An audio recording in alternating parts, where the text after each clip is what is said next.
how the credit bureaus actually score you, right? Now let me give you some other information that's going to help take this to a whole nother level for you, right? Who wants to get large credit lines for your personal? This is how you do it.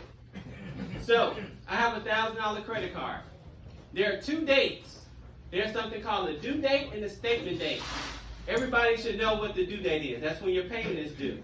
But what's the statement date? The statement date is when the credit card company reports to the credit bureau.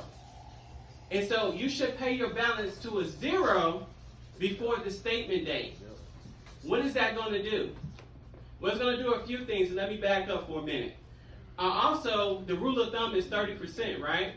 But I want you guys to spend more than that because you're going to pay it off before the statement date. So if I have a $1,000 card and I spend $700 that month, I'm going to pay it off anyway before the statement date, which is going to be a 0 balance. If I can do that consistently for 4 to 6 months, that credit card company is going to increase your credit limit. Why? Because you're using their card frequently, right? And you're paying it off at a 0 balance before the statement date. Remember, the statement date is when the credit card company reports it to the credit bureaus, right?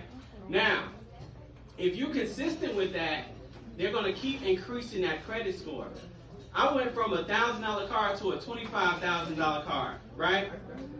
Just doing that. So you can do the same thing. It's not rocket science. And you can take one card at a time. Next thing you know, you'll have 3 or 4 cards with over a $25,000 credit limit. Does that make sense? Yeah. Awesome. So that's how you can increase that credit limit. Now, what does this do for your credit score? Well, it's going to do wonders because your utilization rate is going to be low because you're paying off that credit card to a 0 balance before it reports to the credit bureau, right? So your utilization is really important when it comes to your score. That's why you need to have more than one line of credit or credit card.